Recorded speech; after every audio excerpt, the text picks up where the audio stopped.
بسم اللہ الرحمن الرحیم قوله ان كان اذعانا للنسبة اي اعتقادا للنسبة الخبرية ثبوتية كالاذعان بأن زيدا قائم او السلبية كالاعتقاد بأنه ليس بقائم۔ ماتن رحمۃ اللہ تعالی علیہ نے علم کی تقسیم کرتے ہوئے کہا تھا کہ علم اگر نسبت کا اذعان ہے تو تصدیق ہے ورنہ تصور ہے۔ تو عبارت ان کانا اذعان للنسبت پر شارح تبصرہ فرماتے ہیں، کہتے ہیں کہ ماتن کا قول ان کانا اذعان للنسبت اے اعتقاداً سے تفسیر کر کے اس بات کو بتلایا کہ متن کی عبارت میں اذعان اعتقاد کے معنی میں ہے، اور اعتقاد کا کیا معنی ہوتا ہے یہ ہم نے پہلے بھی بیان کر دیا ہے جبکہ حق اور صدق کی تعریف ہو رہی تھی، سمجھا نا؟ پھر بھی یہاں پر بھی آپ سمجھ سکتے ہیں کہ اعتقاد کہتے ہیں ربط قلب کو، دل کے لگاؤ اور دل کے جڑنے کا نام کیا ہے؟ اعتقاد ہے، بس میں کہ نہیں؟ تو دل میں اس بات کو لے کر لگاؤ پیدا ہو جائے کہ یہاں پر نسبت خبریہ ثبوتیہ پائی جاتی ہے یا نسبت خبریہ یہ سلبیہ پائی جاتی ہے، تو وہ کہا جائے گا کہ یہ تصدیق ہے۔ اسے کیا کہا جائے گا؟ تصدیق کہا جائے گا۔ نسبت خبریہ ثبوتیہ کا اعتقاد، کئی باتیں اس میں ملحوظ ہیں۔ پہلی بات تو کہ نسبت ہونی چاہیے۔ اگر کوئی چیز نسبت سے خالی ہو تو چاہے پہاڑ کیوں نہ جمع کر دو وہاں پر تصدیق نہیں بولی جائے گی۔ زید، عمر، بکر، خالد، دنیا کے جتنے بھی انسان ہیں سب کو فردن فردن ذکر کر دو، لیکن وہ تصدیق نہیں ہے۔ تصدیق کے لیے ضروری ہے کہ وہ نسبت ہونی چاہیے وہاں پر۔ دوسری بات یہ ہے کہ نسبت خبریہ ہونی چاہیے، انشائیہ نہیں۔ اشرب الماء، پانی پیو، ہے نا؟ انصر زیدن، زید کی مدد کرو، اس کو تصدیق نہیں کر سکتے کیونکہ یہ انشاء کے قبیل سے ہے۔ نسبت ہونی چاہیے، نسبت تامہ ہونی چاہیے۔ چنانچہ غلام و زیدین، زید کا غلام، اس کو تصدیق نہیں کر سکتے۔ نسبت تو ہے نا، لیکن نسبت ناقص ہے، تامہ نہیں ہے۔ نسبت تامہ بھی ہو، نسبت خبریہ تامہ خبریہ ہونی چاہیے، سمجھا نا؟ کیونکہ اگر نسبت تو ہو، تامہ بھی ہو، مگر وہ خبریہ نہ ہو بلکہ انشائیہ ہو، تو ایسی صورت میں وہاں تصدیق متحقق نہیں ہوگی۔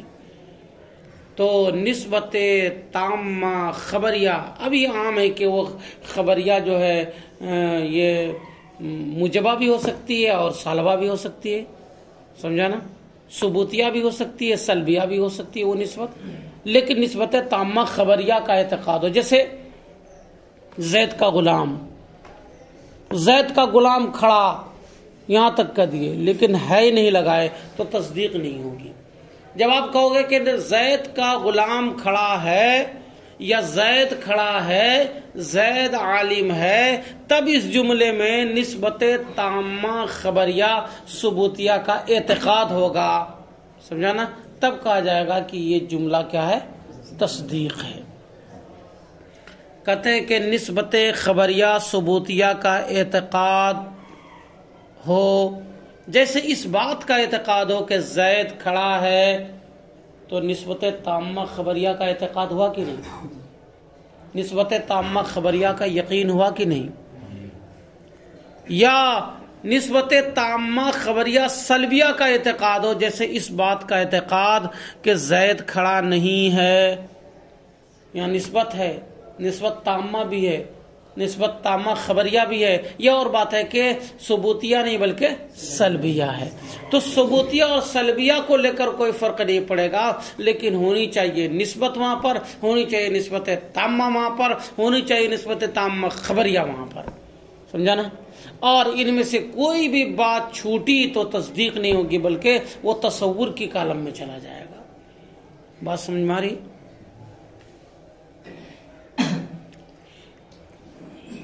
فقد اختار مذهب الحکماء حیث جعل التصدیق نفس العزعان والحکم.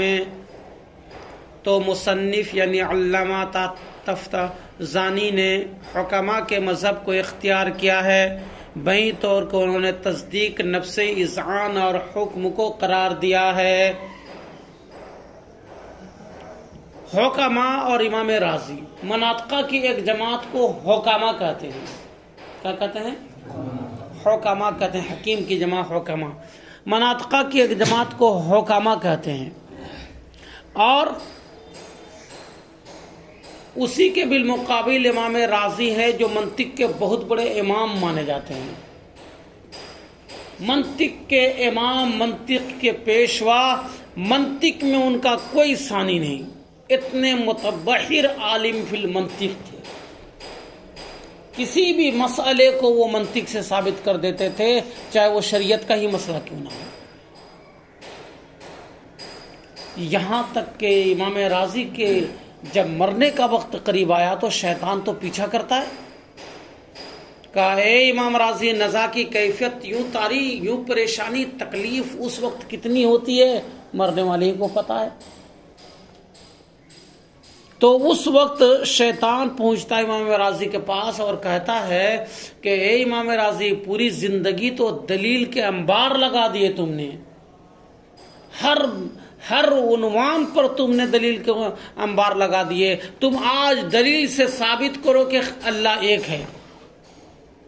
حضرت امام رازی نے دلیل دی، لیکن شیطان جو معلم الملکوت رہ چکا ہو، فرشتوں کا بھی استاذ رہ چکا ہو، وہ دلیل کھنڈ کرتا رہا، دلیل کی تردید کرتا رہا، دلیل کا پر نقض وارد کرتا رہا. ایک دلیل دیتے ہیں خدا کی وحدانیت نہیں، ایک ہونے کو ثابت کرنے کے لیے شیطان کاٹ دیتا ہے. دوسری دلیل دیتے ہیں وہ کاٹ دیتا ہے. تیسری دلیل دیتے ہیں وہ کاٹ دیتا ہے. یہاں تک کہ 300 دلیلیں امام رازی جیسے ماہر منطق نے خدا کی وحدانیت پر دی، اور شیطان لعین جو اس وقت ایمان سلب کرنے کے لیے آیا تھا ساری دلیلوں کو تار تار کر دیا اور کاٹ دیا اس کی ساری دلیلیں. انہی کے پیر و مرشد بہت دور دراز مقام پہ فخر الدین رازی وضو فرما رہے تھے، اور کشف سے ان کو معلوم ہو گیا کہ میرے مرید کے ساتھ اس طرح کا واقعہ پیش آ رہا ہے. وضو کرتے ہوئے لوٹے کو آسمان کی طرف اچھالا اور کہا اے امام رازی، یہ کیوں نہیں کہہ دیتے کہ میں خدا کو بلا دلیل ایک مانتا ہوں. ایسی تھی مرید کی سماعت، پیر کی سماعت، اور ویسا ہی ہے نا کشف پیدا فرما دیا تھا مرید کے اندر بھی. پیر وہاں بولے، ادھر مرید کو سنائی دے دیا کہ میرے پیر ایسا فرما رہے ہیں. فوراً کہا اے شیطان لعین مردود، دور ہو جا، میں خدا کو بلا دلیل ایک مانتا ہوں. اتنا کہنا تھا کہ شیطان رفو چکر ہو گیا، اور اس طریقے سے سلامتی ایمان کے ساتھ امام رازی دنیا سے رخصت ہوئے. امام رازی کا صرف تعارف کرایا تھا کہ آپ سمجھ جائیں کہ امام رازی کون ہیں. بڑے منطقی تھے، متبحر عالم دین تھے. ان کا ایک الگ موقف ہے، اور حکماء جو مناطقہ کی ایک جماعت کا نام ہے ان کا الگ موقف ہے. کس سلسلے میں؟ اس سلسلے میں کہ تصدیق کس کو کہتے ہیں. تو حکماء کہتے ہیں کہ تصدیق صرف اذعان اور حکم کا نام ہے. سمجھا نا؟ اور محکوم علیہ کا تصور، محکوم بہی کا تصور اور نسبت حکمیہ کا تصور اس کے لیے شرط ہے. جبکہ یہیں پر امام رازی کہتے ہیں کہ تصدیق کے اجزاء 4 ہیں، اور وہ چاروں اجزاء ہیں محکوم علیہ کا تصور، محکوم بہی کا تصور، نسبت حکمیہ کا تصور، اور اذعان جس کو حکم بھی کہتے ہیں. یہ چاروں باتوں کا مجموعہ کا نام تصدیق ہے، سمجھا نا؟ جیسے کہ زید عالم ہے، زیدن عالمون، تو زید ہے محکوم علیہ، پہلے اس کا تصور کرنا پڑے گا، محکوم علیہ کا تصور، پھر کہو عالمون یہ ہے محکوم بھی، اس کا تصور کرنا پڑے گا، پھر زید اور عالم کے درمیان ایک نسبت اور لگاؤ ہے، سمجھا نا؟ اس کا تصور کرنا پڑے گا، اور پھر حکم اور اعتقاد کر لینا پڑے گا، حکم لگا دینا ہوگا، اعتقاد پیدا کرنا ہوگا کہ ہاں زید کے ساتھ علم کا رشتہ جڑا ہوا ہے، تو محکوم علیہ کا تصور، محکوم بھی کا تصور، نسبت حکمیہ کا تصور، اور حکم، چار چیز کے مجموعے کا نام تصدیق ہے۔ یہ کون کہتے ہیں؟ امام راضی۔ اور یہ کہتے ہیں حکمائے مناط کا کہتے ہیں کہ نہیں، تصدیق صرف اذعان کا نام ہے، صرف حکم کا نام ہے، دونوں ایک ہی چیز کا نام ہے۔ یہ جو بولتا ہوں اذعان اور حکم دونوں ایک ہی چیز ہے نا، تو حکمائے مناط کا کہتے ہیں کہ تصدیق صرف اذعان اور حکم کا نام ہے، اور محکوم علیہ، محکوم بھی اور نسبت حکمیہ کا تصور اس کے پائے جانے کے لیے شرط ہے۔ جیسے ایمان نام ہے صرف تصدیق بالجنان کا، دل سے تصدیق کرنا، یعنی اللہ و رسول، اللہ کو ایک ماننا، رسول کو برحق ماننا، قیامت کے دن کو برحق ماننا، مرنے کے بعد دوبارہ اٹھائے جانے کو برحق ماننا، وغیرہ وغیرہ، ان ساری چیزوں جو ایمان مفصل میں جو پڑھتے ہو، ان ساری چیزوں کو دل سے مان لینے کا نام ایمان ہے۔ لیکن دل سے مان لیا، ایک کافر تھا، بظاہر وہ معاشرے میں کافرانہ زندگی گزار رہا تھا، اور وہ دل سے مان لیا کہ اللہ ایک ہے، محمد اس کے سچے رسول ہیں، قرآن اللہ کی سچی کتاب ہے، مرنے کے بعد دوبارہ اٹھایا جانا ہے، قبر میں منکرین کے سوال کا جواب دینا ہے، سب کچھ کو مان لیا دل سے۔ لیکن ان کے مرنے کے بعد ان کے رشتہ دار رام رام ست ہے کہیں گے کہ نعرہ تکبیر بلند ہوگی وہاں پہ، نقل کفر کفر نباشت سمجھانے کے لیے خالی بولا۔ وہ لوگ تو اسی رسم و رواج کے مطابق اس کو چاہیں گے آخری رسم اس کی ادا کرنا، لیکن وہ دل سے تو مومن ہو چکا تھا۔ تو ان اللہ وہ مومن ہے، مگر ان الناس وہ مومن نہیں۔ ان الناس مومن ہونے کے لیے اور احکام شریعت کے جاری کرنے کے لیے شرط ہے اقرار باللسان۔ مومنوں کے پاس آ کر اس نے اقرار بھی کیا ہو کہ میں نے اللہ کو ایک مان لیا ہے، میں نے محمد کو سچا رسول مان لیا ہے، میں نے قرآن کو سچی کتاب مان لیا ہے، مرنے کے بعد دوبارہ اٹھائے جانے کو ہم نے سچ مانا ہے، نکرین کے سوال کا جواب دینا قبر میں ہوگا اس کو بھی سچ مانا ہے، قیامت قائم ہوگی وہ بھی سچ مانا ہے، سب کچھ ہم نے مان لیا ہے۔ ایسا کہ کم سے کم نماز نہ پڑھاؤ کوئی بات نہیں، لیکن اقرار کیا ہوا؟ اچھا رکھ دو، ایسا اقرار کم سے کم اس نے کیا ہو، تب جا کر کے اس کو اسلامی شعار کے مطابق، اسلامک طور طریقے کے مطابق دفن کیا جائے گا اور اس کی آخری رسم ادا کی جائے گی۔ ٹھیک ایسے ہی جس طریقے سے یہ مثال آپ نے سمجھی، یہاں پر بھی حکمائے مناطقہ کہتے ہیں کہ تصدیق صرف نام ہے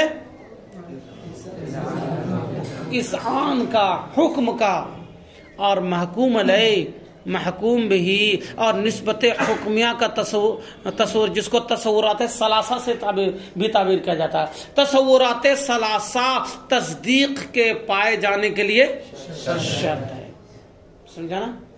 لیکن امام راضی کہتے ہیں نہیں، جس طریقے سے چائے کے وجود میں آنے کے لیے دودھ ہونا چاہیے، شکر ہونی چاہیے، چائے کی پتی ہونی چاہیے، تین چیز کا ہونا، یا کم سے کم دودھ میں اگر پانی ملا کے بناؤ تو پانی، چار چیزوں کا ہونا ضروری ہے۔ یہ چاروں چیزیں ملیں گی تبھی جا کر کے چائے کا وجود ہوگا۔ اسی طریقے سے امام راضی کہتے ہیں کہ محکوم علیہ کا تصور، محکوم بہی کا تصور اور نسبت حکمیہ کا تصور کے ساتھ اذعان جڑے گا تب تصدیق وجود میں آئے گا، سمجھا نا؟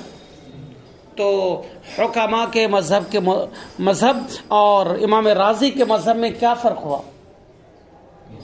حکما کے مذہب کے مطابق تصدیق صرف اذعان کا نام ہے اور یہ سب اس کے لیے شرط ہیں، یہ اس میں داخل نہیں۔ اور امام رازی کے کہنے کے مطابق یہ چاروں چیزیں اس تصدیق کی حقیقت میں داخل ہیں. تو آپ فرق بیان کرنا چاہو تو یہ کہہ سکتے ہو کہ تصدیق حکما کے مذہب کے مطابق بسیط ہے. بسیط کس کو کہتے ہیں؟ ما لا جزء لہ. یاد رکھنا اس جملے کو میرے. کس کو کہتے ہیں؟ ما لا جزء لہ. ما لا، ما اس میں موصول ہے، لا نافیہ ہے، جز اس کا اسم ہے لا نفی جنس کا، اور لہو اس کی خبر ہے. ما لا جزء لہ کا معنی کیا ہو؟ جس کا کوئی جز نہ ہو. تو بسیط کہتے ہیں ما لا جزء لہ کو، جس کا کوئی جز نہ ہو. اب حکما کہتے ہیں کہ تصدیق نام ہے صرف اذعان کا، تو اس کا کوئی جز ہوا؟ کوئی جز ہوا؟ یہ اور بات ہے کہ تصورات ثلاثہ جو ہے اس کے لیے شرط ہے، لیکن تصدیق صرف نام ہے اذعان کا. تو حکما کے نظریے سے دیکھا جائے تو تصدیق کیا ہے؟ بسیط ہے. اور امام رازی کے نظریے سے دیکھا جائے تو تصدیق مرکب ہے، بسیط نہیں. اب بسیط کے بالمقابل مرکب کی تعریف وہ ہوگی کہ بسیط تو اس کو کہتے ہیں جس کا کوئی جز نہ ہو، تو مرکب کی اس کے الٹا کر دو، جس کا کوئی جز ہو اس کو مرکب کہتے ہیں. تو امام رازی کے مذہب کے مطابق تصدیق مرکب ہے، اور حکما کے مذہب نظریے کے مطابق تصدیق بسیط ہے. کیونکہ امام رازی کہتے ہیں کہ تصورات ثلاثہ اور حکم کا جب اجتماع ہوگا تب تصدیق متحقق ہوگی، ہے نا. لہذا ان کے یہاں پر مجموعہ مرکب کا نام مرکب ہوا کہ نہیں تصدیق. ایک فرق ہوا. پہلا فرق کیا ہوا؟ حکما کے نظریے سے تصدیق بسیط اور امام رازی کے نظریے سے تصدیق مرکب. دوسرا فرق، حکما نے یہ بھی کہا تھا کہ تصدیق تو صرف اذعان کا نام ہے، حکم کا نام ہے، مگر تصورات ثلاثہ اس کے لیے شرط ہے. اور آپ جانتے ہو کہ شرط شے سے خارج ہوا کرتی ہے، اور شطر شے میں داخل ہوا کرتی ہے. ایک ہوتا ہے شرط اور ایک ہوتا ہے شطر. شرط کا معنی ہوا جس پر کسی چیز کا پایا جانا موقوف ہو، اور شطر کا معنی ہوا جو کسی چیز کا جز ہو. شطر جز کو کہتے ہیں. تو امام حکما کے مذہب کے مطابق تصدیق گو کے بسیط ہے، اور مگر تصورات ثلاثہ جو ہے یہ اس کے پائے جانے کے لیے شرط ہے، اور شرط شے سے خارج ہوتی ہے. اس کا مطلب یہ کہ تصورات ثلاثہ تصدیق کی حقیقت سے خارج ہے، جیسا کہ وضو نماز کی حقیقت سے خارج ہے. نہیں ہے ایسا تھوڑا نہیں کہ وضو پا لیا گیا تو نماز پا لی گئی. سمجھانا. تو جس طریقے سے یہاں پر شرط نماز وضو طہارت حقیقت نماز سے خارج ہے، اسی طریقے سے تصورات ثلاثہ یہ حقیقت تصدیق سے خارج ہے. اور امام رازی کے مطابق حقیقت تصدیق میں داخل ہے، کیونکہ یہ تو کہتے ہیں کہ جس طریقے سے چائے کے وجود میں آنے کے لیے 4 چیزوں کا ہونا ضروری ہے، اسی طریقے سے تصدیق کو وجود میں آنے کے لیے تو یہ سب مل کر جز ہو جائے گا کہ نہیں، تو یہ حقیقت میں داخل ہوگا کہ نہیں. تو حکمہ کے نظریے سے تصورات ثلاثہ حقیقت تصدیق سے خارج، اور امام رازی کے نظریے سے تصورات ثلاثہ حقیقت تصدیق میں داخل. فرق سمجھے کہ نہیں. کہتے ہیں مصنف رحمت اللہ تعالی علیہ نے حکما کے مذہب کو اختیار کیا ہے بئی طور کے تصدیق نفس اذعان اور حکم کو قرار دیا. کیسے اختیار کیا جناب؟ متن کے عبارت پر غور کرو. متن میں کیا کہا انہوں نے؟ علم اگر نسبت کا اذعان ہے تو تصدیق ہے. یہ نہیں کہا کہ علم اگر نسبت کا اذعان ہے، محکوم علیہ کا تصور ہے، محکوم بہ کا تصور ہے، نسبت حکمیہ کا تصور ہے تو تصدیق ہے. ایسا کہا کیا؟ کیا کہا؟ علم اگر نسبت کے اذعان کا نام ہے تو تصدیق ہے. پتہ چلا کہ انہوں نے تصدیق صرف نفس اذعان کو قرار دیا، نہیں دیا. اس لیے کہتے ہیں کہ مصنف یعنی علامہ تفتازانی رحمۃ اللہ تعالی علیہ نے حکما کے مذہب کو اختیار کیا. حکما بھی یہی کہتے ہیں کہ تصدیق نام ہے نفس اذعان اور نفس تصدیق کا، نفس اذعان اور نفس حکم کا. اور انہوں نے بھی یہی کہہ دیا کہ نسبت کا اگر اذعان ہے تو تصدیق ہے. دونوں کی بات مل گئی کہ نہیں؟ بئی طور کے مصنف رحمۃ اللہ تعالی علیہ نے حکما کے مذہب کو اختیار کیا ہے اس طرح سے کہ تصدیق انہوں نے نفس اذعان اور حکم کو قرار دیا ہے دون المجموع المرکب منہ ومن تصور الطرفین، اس مجموعہ کو قرار نہیں دیا جو کہ حکم سے اور محکوم علیہ اور محکوم بہ کے تصور سے مرکب ہو. یہاں پر ایک چیز نسبت حکمیہ کو چھوڑ دیا شہرت پر اکتفا کرتے ہوئے، سمجھا نا؟ تصور طرفین سے مراد محکوم علیہ اور محکوم بہ کا تصور، ان سب کے مجموعہ کو امام راضی نے کہا، لیکن حکمان نے ایسا نہیں کیا کہا. اور امام راضی نے علامہ سعد الدین تفتزانی میں نے بھی اپنی متن کے بارے میں اسی قسم کی بات کہی، تو انہوں نے کس کی بات مانی، کس کی پیروی کی؟ حکما کی پیروی کی. کما زعمہ الامام الرازی، جیسا کہ امام راضی رحمۃ اللہ تعالی علیہ نے گمان کیا ہے. امام راضی کا یہ موقف ہے، لیکن امام راضی کا موقف یہاں پر کمزور ہے، اور اسی کی کمزوری کو ثابت کرنے کے لیے زعما کا لفظ استعمال کیا. گمان ہے ان کا، یہ بات یقین کے درجے کو نہیں پہنچی جو انہوں نے کی، یہ ان کا محض گمان ہے. سمجھا نا؟ ایک بات تو ہو گئی. اب حکما، جس کو میں نے ابھی کہا کہ مناطقہ کی ایک جماعت کا نام حکما ہے، اس مناطقہ کی جماعت حکما کے بھی دو گروہ ہیں، حکمائے متاخرین اور حکمائے متقدمین. جیسے کہ فقہا کے دو گروہ ہیں، فقہائے متقدمین، فقہائے متاخرین. فقہائے متقدمین، فقہائے احناف کے نزدیک آذان کے بعد دوسری آذان دینا مکروہ ہے، جس کو تصویب کہتے ہیں.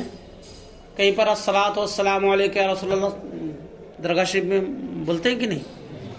الصلاۃ والسلام علیک یا رسول اللہ، الصلاۃ والسلام علیک یا حبیب اللہ. اپنے عرف کے مطابق کچھ بھی کہیں پر او نماز کے لیے آ جاؤ ایسے مائک پر کھڑا ہو کے بول دے جماعت سے 5 منٹ پہلے، تو یہی تصویب ہو جائے گی. اور کہیں پر بم پھوٹانے کا رواج ہو جائے کہ نہیں، بالکل جماعت سے 5 منٹ پہلے بم پھوڑ دیا، آواز ڈالے، ارے جماعت کا وقت ہو گیا، بھاگو بھاگو، سب لوگ جماعت میں چلو. ایسا ہی کرنا پڑے گا یہاں پر لگتا ہے، تب تم لوگ بیت الخلاء میں چھپنے سے بچو گے. سمجھا نا؟ تو تصویب کے لیے ضروری نہیں کہ الصلاۃ والسلام علیک یا رسول اللہ ہی کہا جائے. تصویب عرف پر موقوف ہے، عرف والے جس کو تصویب قرار دے دیں.